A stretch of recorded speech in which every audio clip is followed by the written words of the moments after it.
Well, welcome back to my Love Machine podcast. Now, today I'm going to be talking about something that has happened to quite a few of my listeners recently.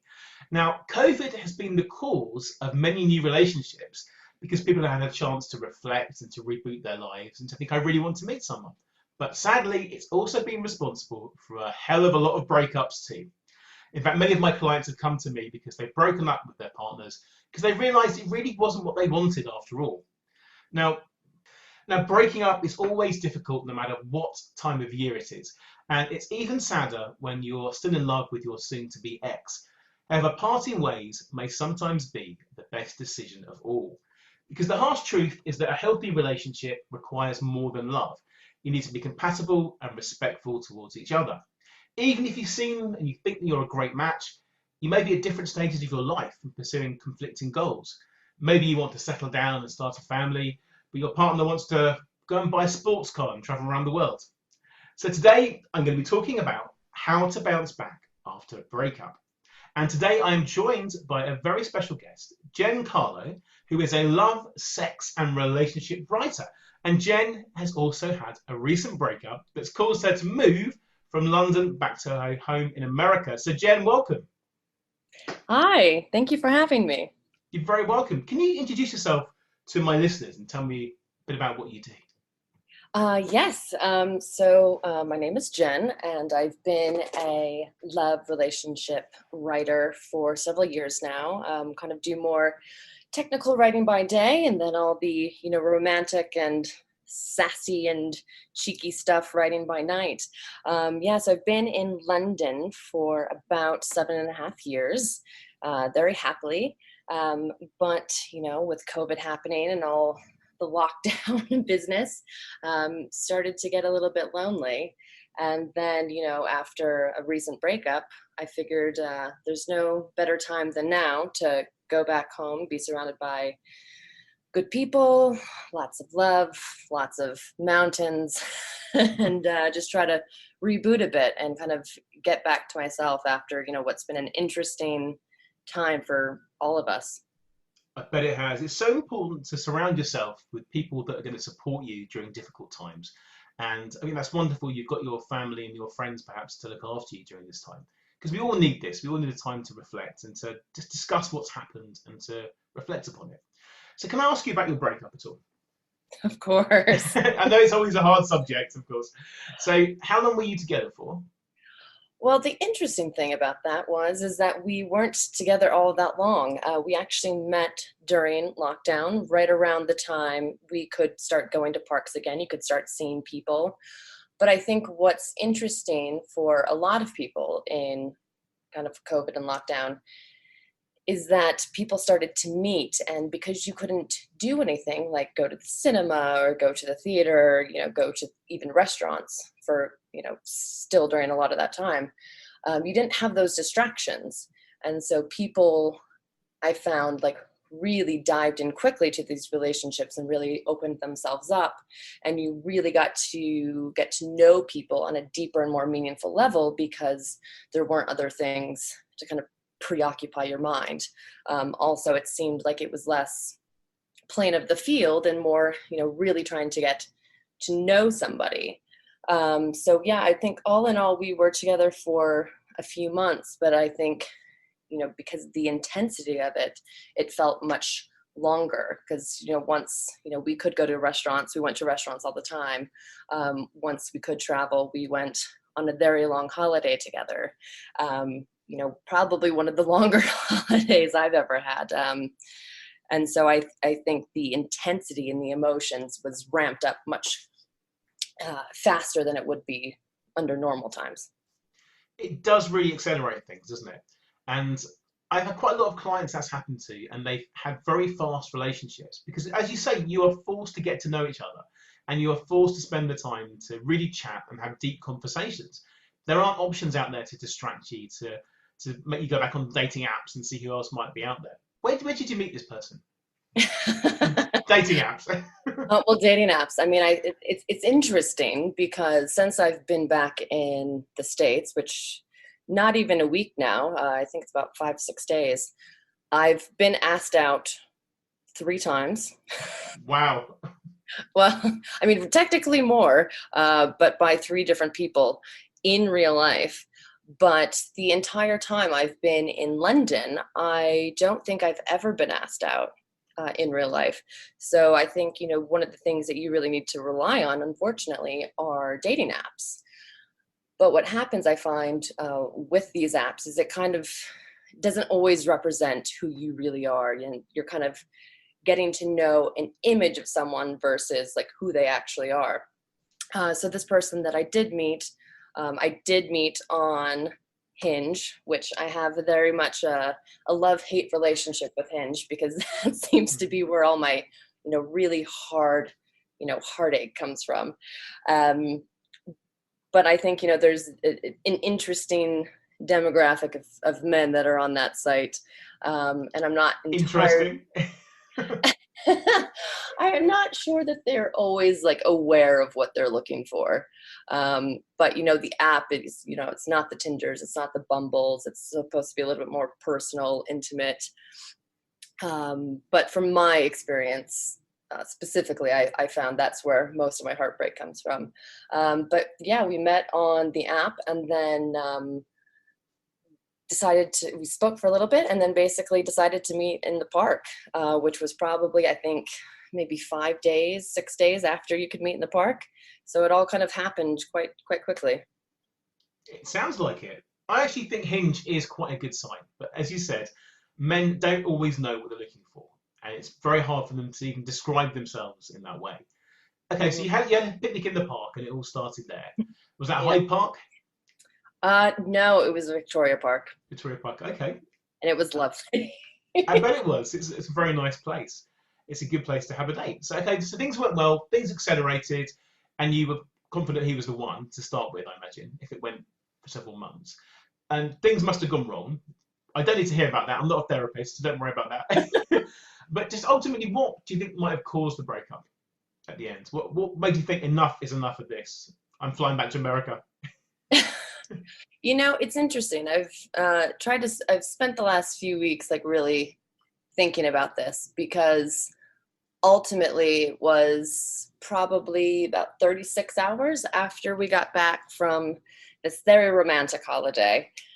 Um, and it was interesting because we got along. We really got along, and we didn't have any squabbles or tiffs or kind of any of those things that happen when you're traveling with someone for such long periods of time. Um, so it definitely caught me off guard.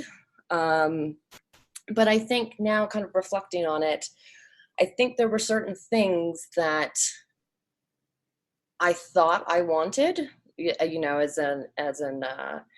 children, starting a family. And now that I've kind of been back home and I've been surrounded by my family and by lots of small children, I'm starting to realize that maybe in fact that life isn't for me. But it's, as a woman, it's like you're constantly told and asked all the time, when are you having kids? Do you want kids? Like, why don't you have kids yet? And I think that might have kind of accelerated kind of the thinking in terms of, well, I'm not sure I'm ready for that quite yet, and kind of put the kibosh on things. But it's interesting because while we were very compatible, we had lots of things in common. It was very passionate and lovely. I think there's a potential that I might have future tripped it a bit. But even so, Can you? I know what that means, of course, but can you just explain to people that don't know what that means? Obviously, I know it's my job. I'll let you explain it. I think just anticipating like too much into the future, too much what you want it to be. Um, Fantasizing, yes, yeah, which is part. exactly. It's part of the process, though. That's normal.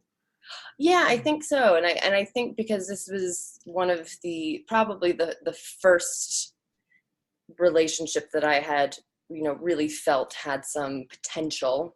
I got, I think, very excited. And because it was very short period of time, I was, little a little ramped up, you could say, and going and traveling again and going out to dinners again. It felt like a movie, more or less. And I think there was a potential to be a little bit swept away, because there wasn't, again, the real life element is still not there. It's, you don't, see your colleagues. You are kind of able to kind of go back to the gym.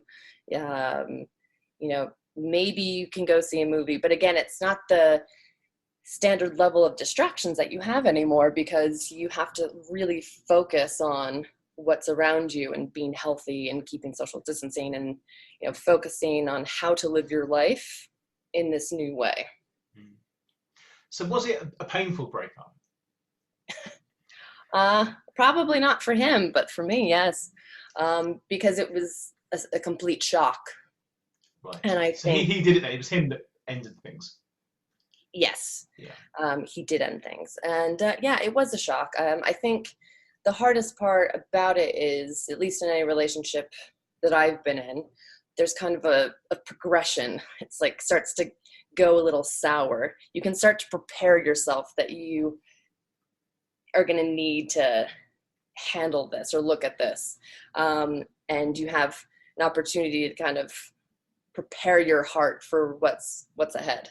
But I think for me, was the hardest part is that it was so quick after a holiday, and then also just so sudden. And didn't really know what to do and didn't really know how to approach it. But I have to say now, I think it was for the best. That's good to hear. I went through quite a similar thing many, many years ago. I had a very bad breakup with somebody. And I was with her 2.5 years. It wasn't 2.5 months. And we had a lovely holiday together, went to the seaside, everything was perfect. And then suddenly she met me and said, look, I'm ending this now. And bizarrely, her reason was, which we got to a bit later on, is that she knew I wanted to have children one day and get married, and she never wanted that. And so she thought she was setting me free. It wasn't fair to stay with me on that basis, knowing she could never give that to me. And it was a really difficult breakup. And I think she was right. And to this day, she's not got married and had kids. Not that I stalk her on Facebook or anything. Of course not. This is they're still friends with friends and things. So it was a long, long time ago. But of course, these things happen and breakups are really painful. And at the time, I was so confused, didn't know what to do. I think it's good to mention about breakups being painful, because people that are going for it, particularly the first time, it's a bit like a grieving process, isn't it? It's like someone's died. And you go through the same emotions, and maybe of shock and disappointment and fear, and they all come through you. But what I'd like to say to anyone that's out there, that you will, and this is you too, Jen, as well, of course, that you will get over this, because all it takes is meeting somebody else who is better for you in the right time. Now, it's very easy for me to say, but when I'm going through that, well, thanks for saying that, James, but at the moment I'm still going through this painful process. Of course you are. You need to have that time just to reflect upon it. But I can tell you from all my years' experience of dating and from coaching people, that all it takes is one more person, better, new chance, new adventures, and that will happen to you. But I know that breakups can have a really, really devastating effect on people. In fact, there was a study back in 2010 in the Northwest that said that breakups cloud our sense of self. And the more serious things were with your ex, then the more of an identity crisis that you're going to experience. So things can intensify. If they were really, really serious, you're going to be confused, not know who you are. You might blame yourself and think, well, what have I done here? Aren't I good enough? It just isn't the case. It's just that sometimes these things happen. It wasn't right for you. And even now, you said to me now that you think it was the right decision. And now you're free to go out there and meet someone better, more compatible. Now, let's go back onto the interview now. We're not going to talk about your ex anymore. We probably will. We probably will do. That'll probably happen, the way that I interrogate people. But okay, let's supposing someone's out there and they've just had a difficult breakup.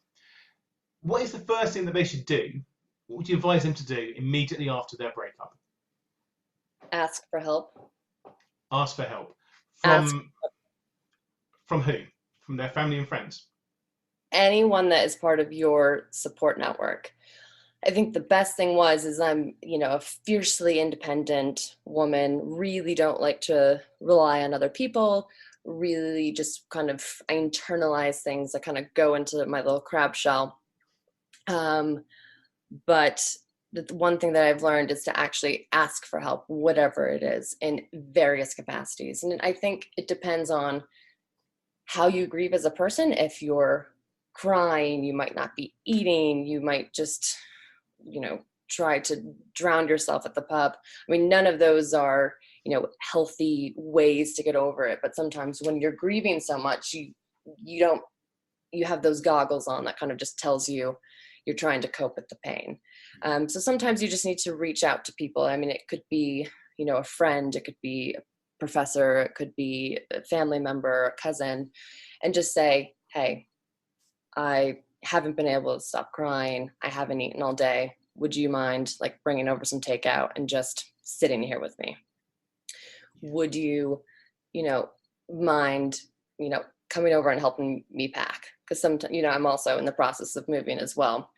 So it's a lot of moving parts, kind of a lot of loss, a lot of grief at the same time. And just, being vulnerable to that. I think that's really important, communicating what you need when you're feeling extra vulnerable and extra sensitive. Of course, people don't know this unless you tell them, do they? Unless you reach out to them and ask for help. I'm sure most people who love and care about you will be more than happy and grateful to be asked to assist you during this. It's very, very important. Reach out, tell people if you're suffering, and maybe even reach out to a counsellor if you've got one, or you can find someone if you haven't got friends and family that are accessible. So I think self-care you mentioned just now, as in looking after yourself, that is such an important part of all this. If you don't look after yourself, then things are going to get worse, aren't they? You're going to spiral, you're going to start drinking yourself stupid, not sleeping, making yourself ill, and that's not helpful, is it? So what have you, having come full circle from this, well, not coming, having come through the process or working your way through the process, what self-care tips have you learned from this? Drinking does not help. It's interesting. There's Frida Kahlo quote that says something to the effect of, I tried to drown my villains, but then or my demons, something to that effect, but they learned how to swim. And I think, that's a really poetic way of kind of looking at it, because you can just I think especially with drinking, it's you just want to numb yourself of the pain. You just want it to stop hurting so bad. But it doesn't help. They keep swimming. So the more you keep pouring, the better swimmers that they're going to be. So I think one of the things is, again, I think it's about reaching out and kind of, if you're not capable to kind of get through it yourself, kind of ask for a little bit of help, or, you need to eat. I'm one of those people who when I'm going through something like grief, I don't eat. And you just don't crave anything, but it's just so bad for you. And it's so bad for kind of your mental stamina and your clarity. So one of the things is I just started eating snacks or small foods, or, I would have, friends come over, help me, pack some of my stuff. And they would say, okay, you don't have to eat a full meal, but just eat a few pretzels, have a few bits of cheese, have, a little bit of fruit. You kind of just start to build yourself back up again. And, really just getting a lot of water, I think, is really important. Trying to get sleep. But again, it's a few weeks out now and I'm still not back to, a 7 or 8 hour sleep schedule. But, I know it'll bounce back. And, just trying to go for a walk. It's you're not going to want to get up from your sofa potentially, but small things like just going for a little bit of a stroll, maybe just do a little bit of stretching. It's all about small steps, because, you can think, oh, I'm going to, train for the half marathon. I'm going to do yoga, twice a day. But those are all really big mountains, when really it's you just need to be able to get out of bed, shower, have a coffee, just get yourself back to a normal level of feeling like yourself again. I completely agree with you. I think sleep has been a problem for a lot of people now, whether they're broken up with someone or not. Thanks to things like COVID, everyone's worrying more than they were before. Exactly. So all these steps still apply to everyone that's listening, if you're single or not, because you do have to look after yourself. You want to rebuild yourself from all this. You do have to go out there. It's very easy in difficult times to sit on the sofa all day and just watch Netflix and maybe drink a glass of wine every 2 seconds, whatever it might be. So, but that's not going to help you in the long run. But it's still an important part of the process.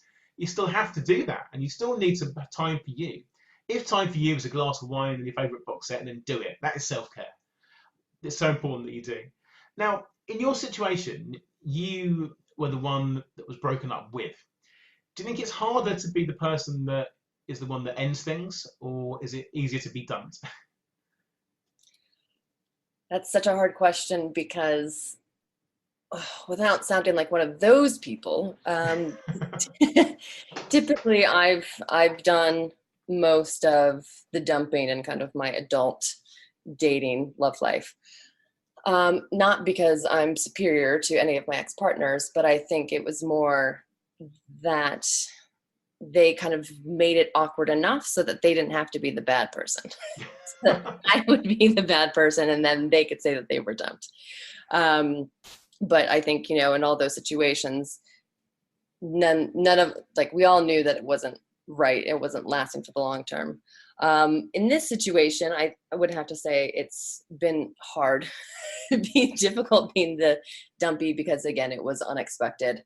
And I think it just, my heart actually feels for him in a way because he was carrying this for a while. And I think because there wasn't any communication that things weren't quite right, that feels like, you know, he was having to hold on to this for a while. But again, it's like, from my perspective, because of the shock, because of the surprise, and not really having any indication that things weren't correct, it was probably more painful than it would be under normal circumstances. Completely understand that. It must be such a hard thing to go through now and to have every day you're faced with it. Particularly sometimes, the question I have for you really is that, is it possible to go back to being friends with this person? And or not? Do you think it's ever possible? You know, it's funny that you say that. Mm. Because I'm actually quite friendly with most of my exes. Right. You know, one of them we're actually quite good friends. How close are your friends? Oh, no, I mean, not in that sense, Okay. Yeah. at all. I mean, he's seen someone else, but I think, Yeah. you know, it was a very long-term relationship. It was about 10 years. Mm. And while, you know, very compatible in a lot of ways, it just felt a lot more like roommates than partners. So I think it is possible. Um, with this situation, I know that it was something that he was keen on exploring. Um, you know, and I'm trying to be open to it, because I think under, again, normal circumstances probably would be less agreeable to having a friendship. Mm. But I think it kind of feels like the world is burning at the moment, and there's so many things kind of going wrong. And he was a meaningful part of my life, even as short-lived as it was. And so therefore it's like, why not try to explore it and see if it's possible? And if there's, you know, open communication, honesty, you know, very clear boundaries in terms of things we can talk about and explore, and things that we definitely should not, then I think it's worth trying. Because again, it's like, we don't know what's going to happen. I don't think any of us really anticipated what 2020 was going to look like. And so, you know, I'm open to exploring those possibilities because it's such a strange time in the world. It's funny you say the world is burning. That's one of the first things someone said to me at the start, that the world is on fire. And it's true. Who knows what's going to happen next? You don't know. In the same way, my advice to anyone who is considering being friends with their ex or not, it doesn't matter at this stage. If it's early days, there's no need to make a decision now. You do what feels right as time goes on. If it hurts to speak to them and it's painful, then don't do it. If it's something you want to do, you need to get some sort of closure, then do try and do that as well. Do what's right for you. Now, a lot of people do come to me. Many clients come to me because their goal is to try and get back with their ex, whether it's a fresh breakup or it's been a couple of months. Do you think that's ever possible to do? Well, I think it is possible to do because I teach people how to do it. But I'm going to ask you, from your opinion, are you hopeful that you can maybe get back with this person, or is it just better to get closure and move on? Oh man. Long-winded question, but go for it. You know, it's interesting. I was speaking with my family about this last night. And there's all, There's very many different points of view on this, and I'm not quite sure where I've landed, because of course there's a part of me that kind of yearns for that, but then at the same time a lot of damage has already been done and a lot of trust has been broken.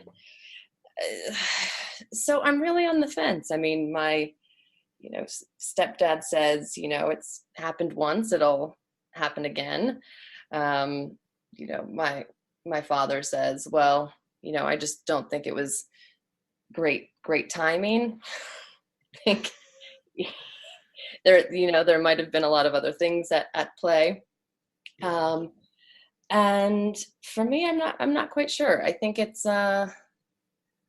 too early to tell, and I also don't want to force the process, in terms of just really my goal coming back home is to really just focus on myself and kind of get back into some sort of realm of normalcy, because I think I'm a very social person. I like to go out a lot, be with people, constantly do things, and going into lockdown was such a shock to the system, and then meeting someone was again another shock. And kind of now dealing with like the ramifications from COVID, and just kind of having to look at like really big changes in my life in terms of going through a breakup, having to move out of my flat, which I've been in for about 7.5, 8 years, having to look for a new contract. It's all just a lot of moving parts. So, while it would be nice to kind of fantasize about that prospect, I really just need to look at what's best for me. And if, a point in time comes in the future where, we can look at it, then, again, it's like I can be open to that. But at the same time, there are some bigger issues in terms of like communication and openness and vulnerability that I think were lacking the first go around. And I think those are things that would really need to be worked on before exploring that in the future. These things are possible as long as nobody's really cheated or it's just a lack of trust. I think it can be fixed, but quite often it's best just to move on and to meet somebody else. So with that in mind, my next question for you: are you going to go back looking for someone else on the dating apps now? And when is the right time to do that? Um, I think it varies. It's very much a personal choice. I think, I've spent, quite a bit of time on dating apps in the past. Um, and, have had a good time. I've met really interesting people. I think the important thing is to kind of go back on the apps when you're ready. Because whereas like you might want to get back on the horse and kind of get back into dating, maybe have a cheeky snog or two, something like that.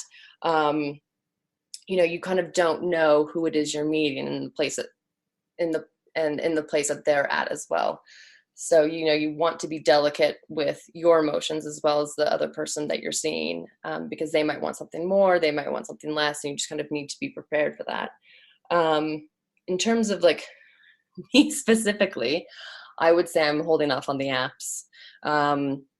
And, I have had a few date requests come through in the last few days, which is very strange. But again, it's like I've said, listen, it's a little too soon. I'm definitely not ready to go down that route. Because it's also, I'm still not ready to even hold someone's hand. It feels a little wrong. And I don't think I've been in that position for a very long time. So I need to kind of focus on myself before I, get back involved with, either a very tan Yank or, a very dashing Brit when I get back. So I think, time will tell in this case. You've given me a great idea for a new dating app. Oh, I'm going to call it Saddle, because getting back on the horse. It's for people that want to get back on into dating again after a breakup. But it's a terrible name. You're a writer. Maybe you think of a better name for me. I'll work on that. You think of that for me. Do you think that dating apps are the best way to meet people? I mean, I don't, but I think It's Because the only way, isn't it? it Now. does. It really does feel like the only way. And I think, there's a really big difference in terms of kind of American and European sensibilities. Um, I mean, it's, as an American, I can say this and hopefully not offend anyone, but we're all bunch of chatty Cathys. So everyone likes to chat. They like to chat to strangers. They like to start conversations. And I think it's really easy to kind of meet people in real life here because they're kind of just open and willing to have a conversation. Whereas I find more so in Europe, it's like you go out with the people that you want to have conversations with. Personally, I prefer the latter because I think that's how you really get to know people, because you're not getting distracted by trying to chat to everyone in the pub. But I think it doesn't help for kind of meeting other types of people, other people outside of your social group. And I think, I've asked people to set me up on blind dates. I've asked, does your partner have a colleague or a cousin or a young uncle kind of single and ready to mingle? And, unfortunately, it's like we're very much kind of stuck to our social circles. So that's just, there's less kind of people to interact with and kind of network with if you are looking to date.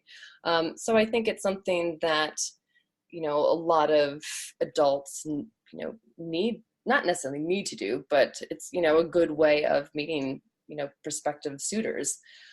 But one thing I would say is just, represent yourself in the most honest and authentic way possible, because you're not doing yourself or a date any favors by lying or taking pictures from 10 years ago, or or Misleading people. misleading them about anything, smoking habits, job, occupation, where you live. It's because it's going to come out sooner rather than later, so it's best to be honest and upfront. Completely agree. You have to sell yourself in the right way, to be honest. Otherwise, if you get caught out lying about anything, even taking a year off your age, the trust is gone already. So sell yourself. Exactly. Yeah, be proud of who you are and sell yourself in the right way, because you're marketing yourself. Any specific advice you can give my listeners about bouncing back during this horrible time of COVID? Yeah, I think it's about, really taking the time just to say what you need. I think so many of us have just, especially kind of in London or like big cities, you get so trained to being self-sufficient, and not relying on other people, not kind of opening yourself, not wanting to look like you need anything, kind of feel like you're competing in this rat race, which, now it's more or less dissipated and we kind of are in a whole new way of thinking. So, do what you need to do to bounce back, avoid places that remind you of your ex. Get out of town if you can, even if it's just for a few days or a few hours, get into nature, kind of just get your mind away from the constant like lingering that reminds you of your ex or your time together. Go spend some time with friends and family if you can. Anything that you can do to kind of just escape from like the surroundings of like your room or your house, and just to kind of get some perspective, get a bit of fresh air, kind of not be so cooped up, because we got to kind of enjoy the warm weather and the the lack of rain while we can, and try to kind of get back into the groove more or less. It's about creating new memories, isn't it? That's what it Exactly. is, and not focusing on the old ones. Thank you so much. I'm going to give my listeners 6 of my own top tips now, just to summarize some of the things we talked about already, and some new ideas as well about how to handle and get over a difficult breakup. Now, I'll give my thoughts, and then Jen, you can give your comments after. We are running out of time, so I'm going to speak extra fast, just to, to make sure this goes quickly. Now, first of all, I want you to be realistic. It's very easy to think about the person you were with and then create a false memory of that relationship, because it can set an impossibly high standard that will keep you from being open to new possibilities and new people. Number 2, let go of regrets. Don't blame yourself.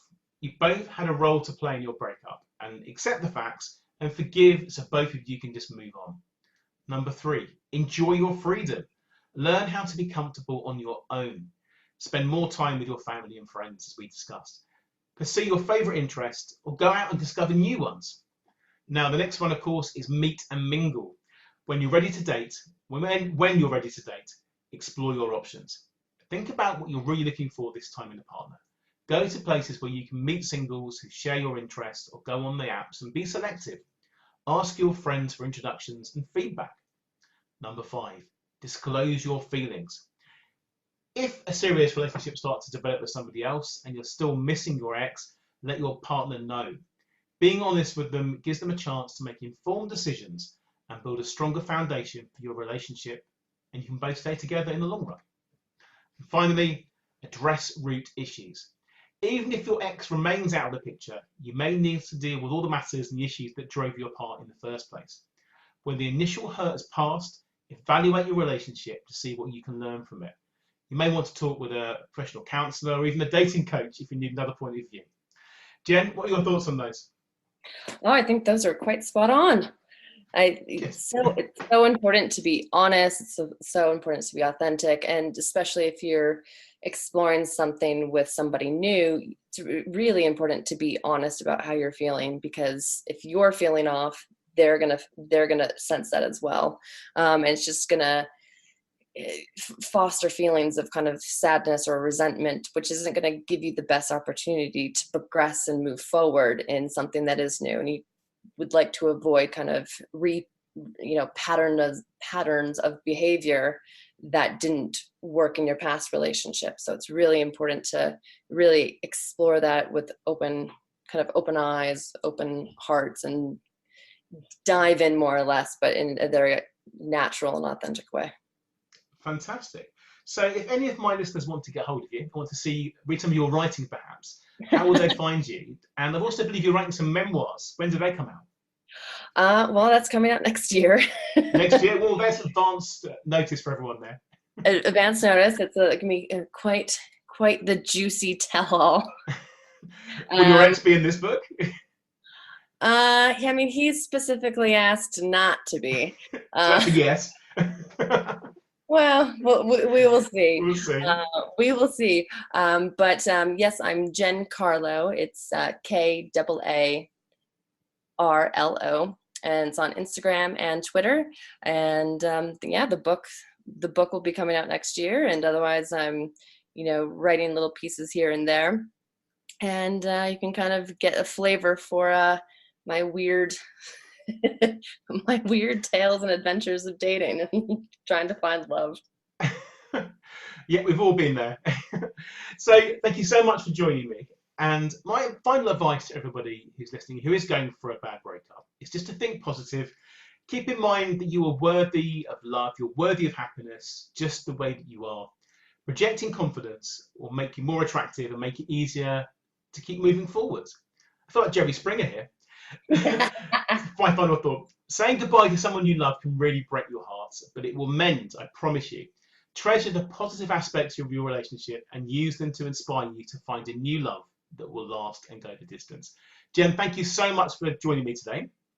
Thank you so much for having me. It's been a real delight and a really really nice introduction. It really has. Maybe I'll have to get you on again in the new year when your book comes out and we can discuss your book.